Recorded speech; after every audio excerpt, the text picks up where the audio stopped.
जय हिंद दोस्तों, मैं हूं भाग्यराज। आप सभी का स्वागत करता हूं इलेक्ट्रिसिटी के जो भी कंटेंट चल रहे थे उसके नेक्स्ट क्लास में।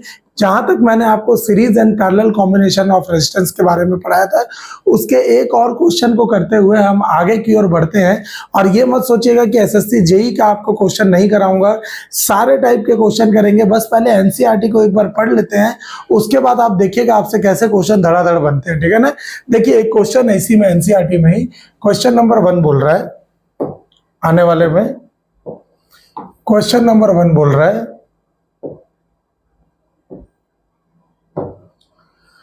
चित्र 11.12 में यही बोल रहा है R1 बराबर 10 ओम, ये दिया है 10 ओम, R2 बराबर 40 ओम, ये दिया है 40 ओम, R3 बराबर 30 ओम, ओके, R4 बराबर 20 ओम एंड R5 बराबर 60 ओम दिया हुआ है ये। ठीक है ना। तथा प्रतिरोधों को इस तरह 12 वोल्ट के संयोजित किया जाता है, मतलब इसमें जो टोटल वोल्टेज लगा वो कितना वोल्ट है, 12 वोल्ट है। तो मेरे को बताना है कि परिपथ में कुल प्रतिरोध और परिपथ में प्रवाहित कुल विद्युत धारा कितनी होगी, ये बताना है मेरे को। तो चलिए इसको बनाते हैं। सबसे पहला नंबर, ये 10 और 40 पैरेलल में दिख रहे हैं ना, तो 10 और 40 का पैरेलल कैसे निकलेगा बेटा? हमको ये मालूम था कि 1/r इक्वल टू क्या होता है, 1/10 प्लस 1/40। तो इसको सॉल्व करेंगे। 10 और 40 का एलसीएम कितना आएगा, 40, 10 चौके 4, 4 बार में, प्लस 40 1 जा 40, ये आया 5/40 और ये कटा 5 1 जा 5, 5 8 जा, तो 1/r की वैल्यू कितनी आई, 1/8। देन r इक्वल टू कितना आ गया, 8 ओम। मतलब यहाँ का जो एक टोटल रेजिस्टेंस आया ना वो कितना आया, 8 ओम। ठीक है ना, ये इक्विवेलेंट आ गया। अब यहाँ पे मैं देखूंगा इस जगह पर, यहाँ पर 30, 20 और 60 भी क्या हो रहे हैं, पैरेलल में है। तो यहाँ पर भी टोटल कैसे निकलेगा, क्योंकि मैं इसको बोल देता हूँ R1 है, तो ये यहाँ पर बोल दिया ये 1/R2 है, या R भी बोल दो, ये RA है, ये R भी ले लो। ये कितना होगा, 1/30 प्लस 1/20 प्लस 1/60। तो 30, 20 और 60 का एलसीएम कितना होगा? तो आप बोलेंगे सर 60 ले लेते हैं, क्योंकि 60 तीनों में आएगा। 32 जा 2 1 जा 2 प्लस 23 जा 3 1 जा 3 प्लस 61 जा 1 1 जा 1। तो ये कितना हो जाएगा, तो ये कितना हो जाएगा, 3 2 5 और 1 6 डिवाइडेड बाई 60। तो 1/RB की वैल्यू आ गई 6/10। तो ये कितना हो गया, RB इक्वल टू हो गया 10 ओम। ये पलटना है बेटा, मैंने आपको पहले ही बताया था। तो इसका जो कंप्लीट इक्विवेलेंट आ गया ना, इसका ये कितना आ गया, ये पूरा का पूरा इक्विवेलेंट बन के आ गया 10 ओम। अब यहाँ पे इसका कोई काम ही नहीं है बेटा, ये वाला जो है ना, इस ये सब जगह पे इसका कुछ काम ही नहीं है हमारे पास। अब हमारे पास बच गया है यही, ये समझ रहे। अब हमारे पास 10 और यहाँ पर इसका भी कोई काम नहीं है मेरे को, है ना, ये इसका कोई काम नहीं है। यहाँ पर बच गया हमारे पास 8 ओम। आप देखेंगे कि ये 10 ओम और 8 ओम में आप अगर इस जगह पे बना के देखेंगे ना, तो ये टोटल रेजिस्टेंस आएगा, टोटल रेजिस्टेंस, टोटल। यहाँ पे आप देखेंगे ये RA है 8 ओम और यहाँ पर ये RB है 10 ओम। ये पूरे के पूरे ऐसे सीरीज में दिख रहे हैं, ये सीरीज में है। तो टोटल रेजिस्टेंस आ जाएगा RA प्लस RB। RA कितना है, तो 8 ओम, RB कितना है, तो 10 ओम। टोटल आ गया बेटा 18 ओम रेजिस्टेंस, मतलब पहले का आंसर आ गया 18 ओम। दूसरा बोल रहा है परिपथ में प्रवाहित कुल विद्युत धारा, तो I बराबर ओम के नियम से होता है V/R। तो V दिया है 12 वोल्ट डिवाइडेड बाई R, तो अभी हमने निकाला 18। सॉल्व करते हैं, 6 दूनी 12, 6 तिया 18, तो ये हो जाएगा 0.66 एम्पियर। ये मेरा I आ गया। ठीक है ना। तो आई होप आपको समझ आ रहा होगा, ये ऐसे आसान से बनेगा। आप ये मत सोचिएगा बेटा कि आपसे एसएससी जेई के क्वेश्चन नहीं बनेंगे। अभी मैं इसके बाद जो क्लास 5th क्लास लेके आऊंगा, पूरे कंप्लीट मॉक्स रहेंगे, एमसीक्यूज रहेंगे, करीब 30 से 40 क्वेश्चन में एमसीक्यूज कराऊंगा। तो आराम से अच्छे से देखिएगा। क्लियर है। चलिए नेक्स्ट देखिए, लिखा है 2 ओम, 3 ओम और 6 ओम के तीन प्रतिरोधकों को किस प्रकार संयोजित करेंगे कि संयोजन का कुल प्रतिरोध 4 ओम और 1 ओम प्राप्त हो, है ना। तो सबसे पहले 2 ओम, 3 ओम और 6 ओम के तीन प्रतिरोधों को किस प्रकार से संयोजित करेंगे कि इनका टोटल 4 ओम आए। तो भाई 2, 3 और 6 आपको मालूम है, एक बार करके देखते हैं। अगर श्रेणी क्रम में किया जाता है, ध्यान से देखिएगा, श्रेणी क्रम में करूंगा तो क्या आएगा भाई, 2 + 3 + 6 कितना हो गया, 6 3 9 2 11। क्या 11 ओम लाना था क्या, नहीं। तो एक बार आप इसको समांतर क्रम में करके देखता हूं। समांतर क्रम में कितना होगा, ये 1/2 + 1/3 + 1/6। इसको करके देखता हूं कितना हो जाएगा। 2 3 और 6 का एलसीएम 6 ले लेता हूं। 2 तिया 6, 3 एकम 3 + 3 दूनी 6, 2 एकम 2 + 6 एकम 6। अच्छा लोड ले रहा है, ठीक है।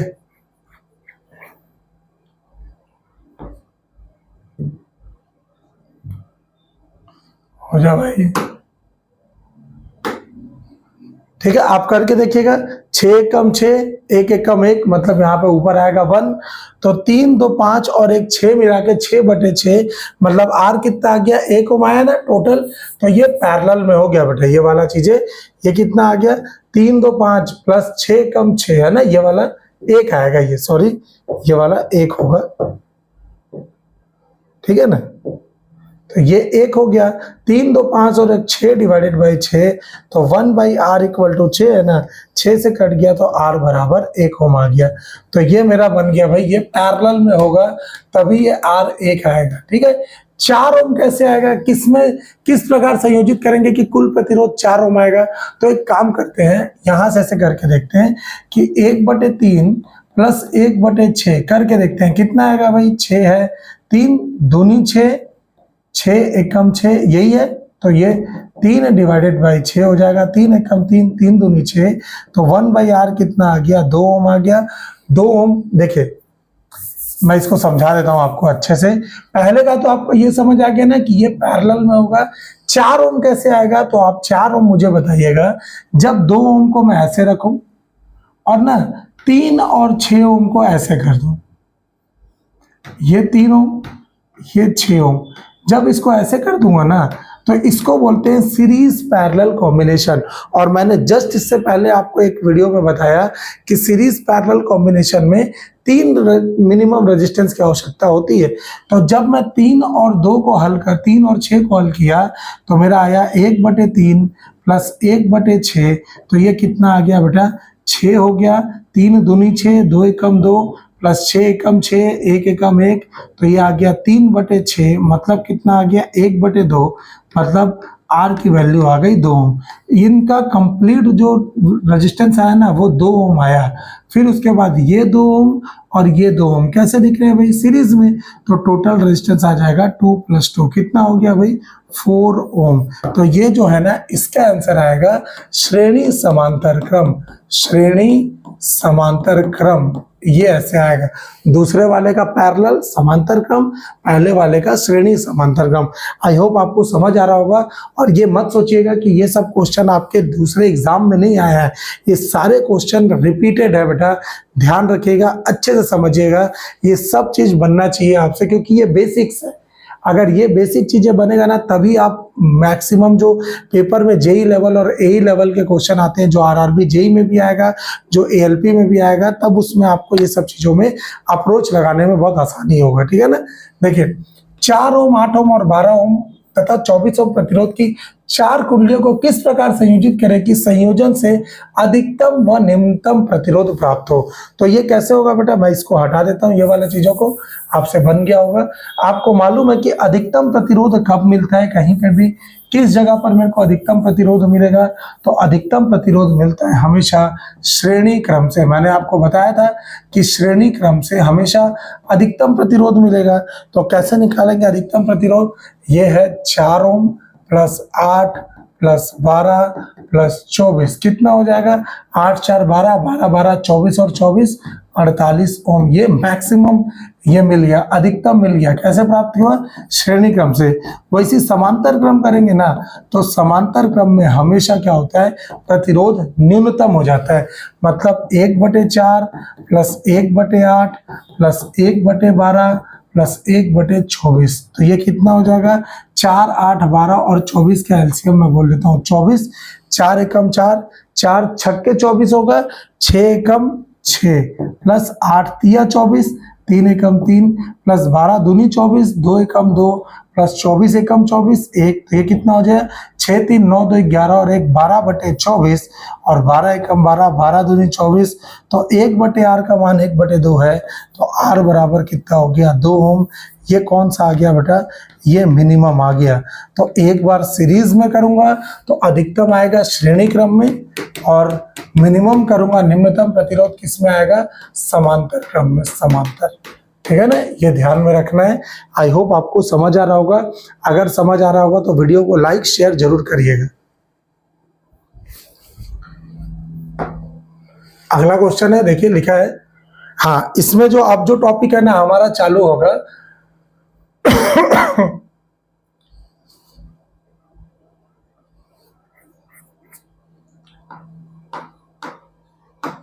विद्युत धारा का ऊष्मीय प्रभाव। ठीक है, आपको मालूम है कि विद्युत धारा अगर किसी चालक से होकर जाता है ना तो बहुत सारे इफेक्ट उत्पन्न करता है। जैसे अगर मैं बोला कि किसी तार से जा रहा है, उसमें हीट उत्पन्न हो गया तो ऊष्मीय प्रभाव हो गया। किसी सेल में एनोड और कैथोड में अगर मैं धारा प्रवाहित कराऊं तो क्या होगा? एनोड से इलेक्ट्रॉन निकलेंगे, या प्लस से करंट निकला, नेगेटिव में इलेक्ट्रॉन सारे जमा हो जाते हैं। ये सब जो प्रोसेस होता है जैसे सेल और बैटरी में, तो उसको बोलेंगे विद्युत धारा का रासायनिक प्रभाव। ठीक है ना? ऐसी विद्युत धारा का ऊष्मीय प्रभाव। अगर मैं किसी कॉइल में क्या किया, ये कॉइल है और इसमें मैं करंट फ्लो करा दिया तो इसमें चुंबकीय क्षेत्र उत्पन्न हो जाता है, तो इसको बोलते हैं विद्युत धारा का चुंबकीय प्रभाव। ऐसी कोई आवेश है, आवेश में धारा जा रही है तो वो क्या हो रहा है भाई? पूरा का पूरा विद्युत क्षेत्र उत्पन्न कर रहा है, तो उसको बोलेंगे विद्युत धारा का विद्युतीय प्रभाव। ऐसे बहुत सारे प्रभाव होते हैं। तो इसी जगह पे ऊष्मीय प्रभाव आ रहा है, ये हमारे लिए इंपॉर्टेंट है, क्योंकि कहीं पे भी देखिए लिखा है प्रतिरोध R के किसी प्रतिरोधक पर विचार कीजिए जिससे विद्युत धारा I प्रवाहित हो रही है। बोल रहा है, मान लेते हैं एक प्रतिरोध R है जिससे क्या हो रहा है? एक I धारा प्रवाहित हो रही है। अगर इसके सिरों के बीच विभवांतर V लगा है, आपको पता भी होगा विभवांतर का मैंने क्या बताया था कि आवेश को एक बिंदु से दूसरे बिंदु तक लाने में किया गया कार्य ही विभवांतर कहलाता है। तो यहाँ पर क्या हो गया? ये विभवांतर V लगा रहे हैं। तो अगर इसमें किया गया कार्य V क्यों है? आपको पता है भाई कार्य W बराबर क्या होगा? V into Q। और यही मैं बोलता था V बराबर क्या होता था? W/Q। एक कूलम चार्ज को एक स्थान से दूसरे स्थान तक लाने में किया गया कार्य, तो W बराबर V इंटू Q हो गया। तो लिखा है, अतः स्रोत को T समय में V की ऊर्जा की आपूर्ति करनी चाहिए। अतः स्रोत द्वारा परिपथ में निवेशित शक्ति, तो शक्ति निकलेगा हमेशा P बराबर V इंटू Q/T। ये W/T, P इक्वल टू क्या होगा? W/T। और ये W और कुछ नहीं बेटा, ये हमेशा VQ/T होता है। और Q/T आपको पता है I होता है, तो मैं पावर डायरेक्टली बोल दिया V इंटू I। ठीक है ना? यहाँ पर अगर ओम का नियम लगाऊंगा तो V इक्वल टू क्या होता है? I²। V इक्वल टू होता है I into R into I। तो यहाँ पर पावर हो जाएगा I²R। ये शक्ति आ गया है ना? और ये शक्ति मेरे को नहीं चाहिए, मेरे को चाहिए ऊष्मीय ऊर्जा। ऊष्मीय ऊर्जा, ये ऊष्मीय ऊर्जा चाहिए।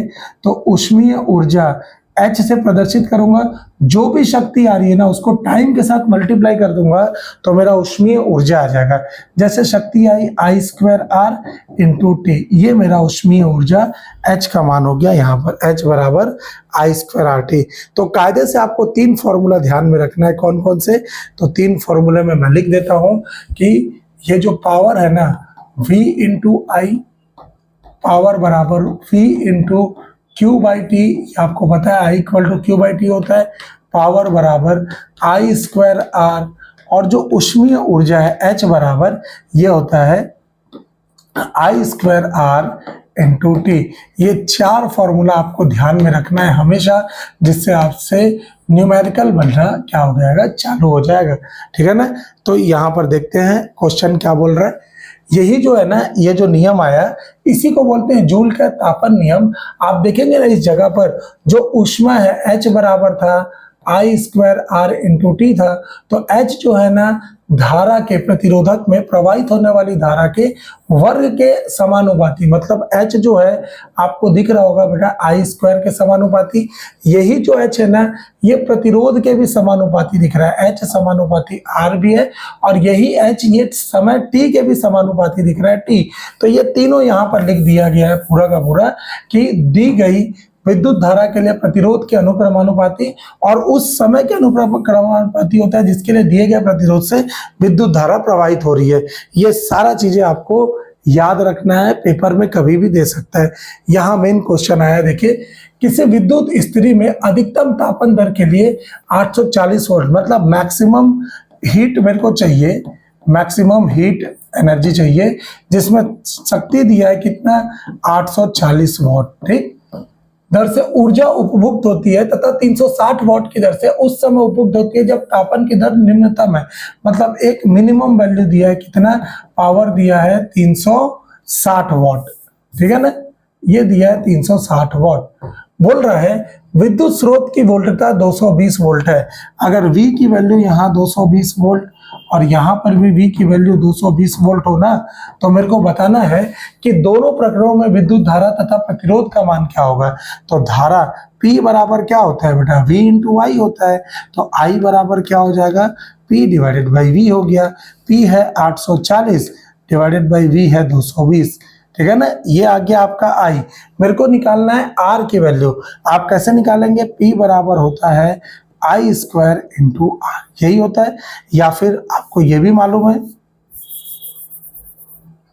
ये आपको पता है पावर बराबर क्या होता है, आई स्क्वायर इंटू आर होता है। तो यहां से क्या हो गया, आर की वैल्यू अगर मेरे को निकालना है तो आर बराबर कितना हो जाएगा, आर बराबर ये हो जाएगा P divided by I square. P की वैल्यू कितना दिया है 840 डिवाइडेड बाई आई की वैल्यू ये पूरा है, तो 840 डिवाइडेड बाई 220 का पूरे का स्क्वायर।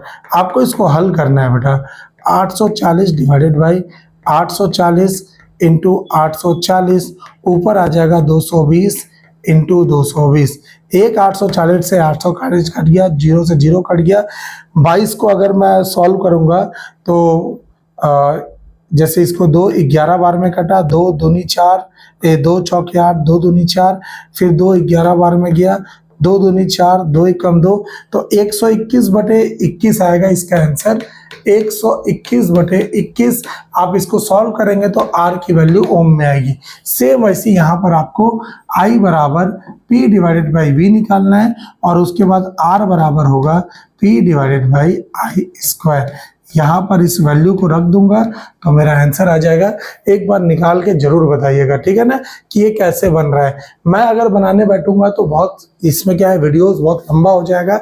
मैं नहीं चाहता कि लंबा हो, आपको फॉर्मूला पता है, सिर्फ वैल्यूज को पुटअप करना है और आंसर लेके आना है, ठीक है ना। चलिए नेक्स्ट क्वेश्चन हम पहुंचते हैं। किसी 4 ओम प्रतिरोध से प्रति सेकंड 100 जूल ऊष्मा उत्पन्न हो रही है, प्रतिरोधक के सिरों पर विभवांतर ज्ञात कीजिए। क्या क्या दिया है, R बराबर दिया है 4 ओम और T बराबर दिया है 1 सेकंड, क्योंकि प्रति सेकंड का बात कर रहा है। ऊष्मा की वैल्यू H बराबर दिया है 100 जूल, और जूल है मतलब ये ऊष्मीय ऊर्जा का मान दिया है, ठीक है ना। मेरे को V की वैल्यू बताना है बेटा। आपके पास क्या फॉर्मूला था, H बराबर था आई स्क्वायर आर इंटू टी, यही फॉर्मूला था। क्या मेरे पास कहीं V है क्या, तो मैं इसको ऐसे लिख सकता हूँ क्या, I into R into I into T. तो आई इंटू आर को तो V भी बोल सकते हैं ना, V into I into T. तो V बराबर कितना हो जाएगा, H divided by I into T. बस वैल्यू को रख दीजिए। H दिया है, I दिया है, I तो नहीं दिया है ना, I इक्वल टू, तो यहाँ पर आपको अब यहाँ देखिए, एक सेकंड, सॉरी, ये H बराबर आई स्क्वायर आर टी है ना, तो यहां पर आपको क्या क्या है, V निकालना है ना। तो एक काम करता हूं, सबसे पहले I ही निकाल लेता हूं। I बराबर आई स्क्वायर बराबर हो जाएगा H divided by R into T, है ना। तो I बराबर हो गया under root H divided by R into T, क्योंकि I आ जाएगा तो V अपने आप निकल जाएगा। तो यहां से क्या क्या दिया है, H की वैल्यू दिया है कितना बेटा, मेरे को दिया है 100 डिवाइडेड बाई R कितना दिया है 4 इंटू टी दिया है 1, है ना। तो 4 एकम 4, 4 25 हम 100, तो I बराबर आ गया पर रूट 25 का 1 आ गया 5 एम्पियर। तो I आ गया अगर 5 एम्पियर ना, तो V बराबर क्या होता है, I इंटू आर होता है। तो I कितना आ गया मेरा 5, R कितना दिया है मुझे 4, तो 5 6 कितना हो गया 20 वोल्ट। ये मेरा आंसर आ गया 20 वोल्ट। ये सब पेपर में दिया हुआ है, भले अभी आपको यहाँ पर नहीं दिख रहा है कि ये किस में है, लेकिन किसी ना किसी जेईई में ये सारे क्वेश्चन मिलेंगे आपको, ठीक है ना।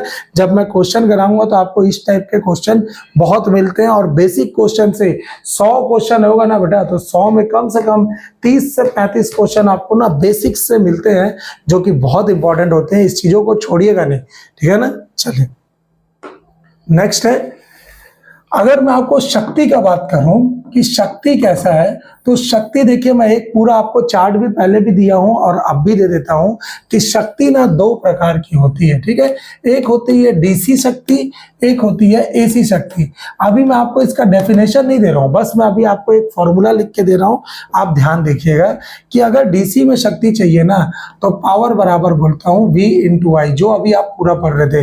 पावर बराबर V की जगह I इंटू आर रखूंगा तो ये हो जाएगा आई स्क्वायर आर, और पावर बराबर I की जगह V, क्योंकि V इक्वल टू क्या होता है बेटा, ओम के नियम से I इंटू आर होता है।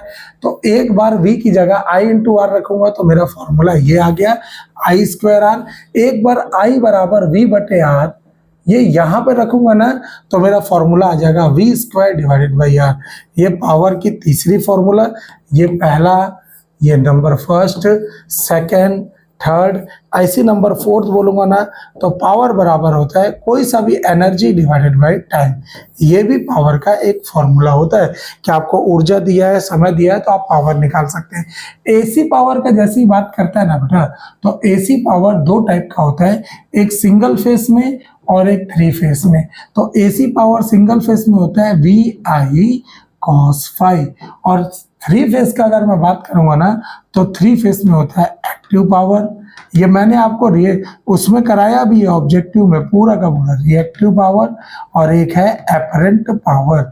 अगर आप बोलेंगे एक्टिव का मतलब होता है सक्रिय शक्ति, रिएक्टिव का मतलब होता है निष्क्रिय शक्ति, और एपरेंट का मतलब होता है आभासी शक्ति। तो ये तीनों का आपको पता होना चाहिए। एक्टिव का आता है √3 VL/IL cos फाई, रिएक्टिव का होता है √3 VL/IL sin फाई, और एपरेंट का होता है √3 VL/IL। ये आपको याद होना चाहिए। जहां पर cos फाई जो होता है ना, इसको बोलते हैं पावर फैक्टर।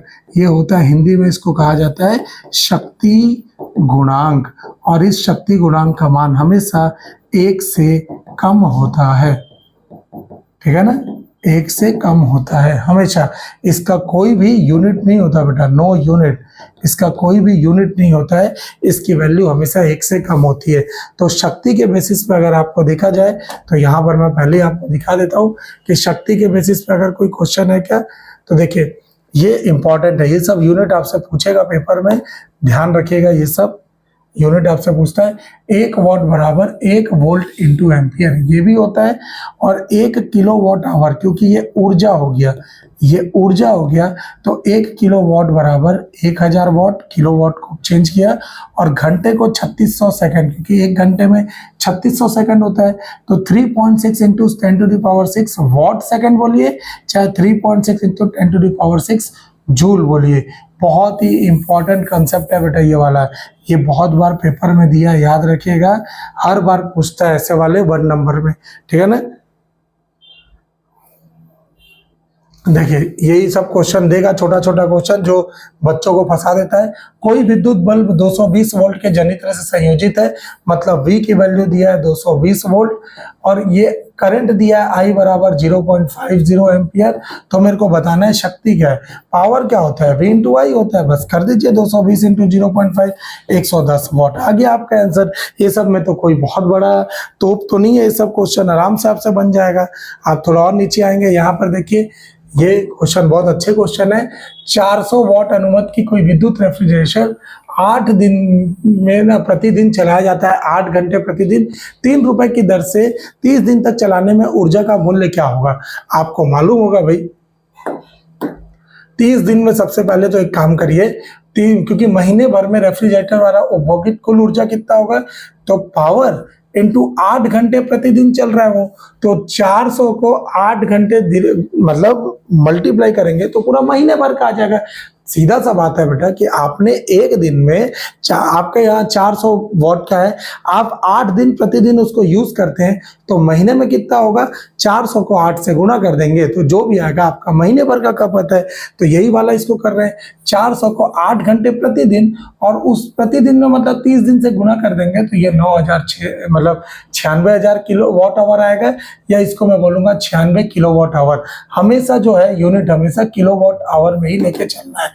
वॉट आवर है तो मेरा काम होगा उसको किलो वॉट आवर में कन्वर्ट करना, ठीक है। 30 दिन रेफ्रिजरेटर चलाने में कुल ऊर्जा का मूल्य कितना होगा, ये 96। एनर्जी को ना कितने रुपए का चार्ज है, 3 रुपए पर डे का ना, तो 3 रुपए के साथ क्या कर दिए, जो गुणा कर दिए तो 288 रुपए आपका बिल आया है। ये चीज हमेशा आपसे पूछा जाएगा ना। ये क्वेश्चन मैं आपको दे रहा हूं, इसको घर से एक बार ट्राई करिएगा, अपने से बनाने का ट्राई करिए कि कोई विद्युत मोटर 220 वोल्ट से 5 एम्पीयर की विद्युत धारा रहता है, इसकी शक्ति निर्धारित कीजिए और 2 घंटे में मोटर द्वारा उपभोक्त ऊर्जा भी परिकलित करना है। तो आपको मालूम है शक्ति क्या होगा, V इंटू आई होता है, और एनर्जी निकालना है तो यह कितना होगा, पावर इंटू समय। ये जो पावर आएगा इधर रखो और समय 2 घंटे दिया है ना, तो 2 घंटे यहाँ पे रखो। किलो वॉट आवर में आपको निकालना है हमेशा, किलो वॉट आवर। पावर जो भी आएगा उसको kilowatt hour, kilowatt में ही कन्वर्ट करके रखेगा, तभी आपका आंसर आएगा, ठीक है ना। नहीं बनेगा तो मुझे बताइएगा कमेंट सेक्शन में। बाकी तो ये पूरा ये चैप्टर खत्म हो गया। कल से हम लोग चालू करेंगे इलेक्ट्रिक ट्रैक्शन, लेकिन उससे पहले ना मैं आपको कुछ बेसिक क्वेश्चन और इसके एसएससी जेई और जितने भी एई और वन डे एग्जाम में आते हैं ना, उन सारे को क्वेश्चन आपको करा देता हूं। आप आराम से इसको पढ़िएगा और वीडियो अच्छी लग रही होगी तो अपने दोस्तों में जरूर शेयर करिएगा बेटा, क्योंकि अब आपको डेली टेक्निकल के एक वीडियो हमेशा मिलेगा। मैं नॉन टेक सेक्शन में भी आऊँगा, बट पहले टेक्निकल को अच्छे से कर लेते हैं, ठीक है ना। मेरे वीडियो को लाइक करने के लिए, शेयर करने के लिए बहुत बहुत शुक्रिया। मिलते हैं हम लोग अगले वीडियो में। Thank you so much.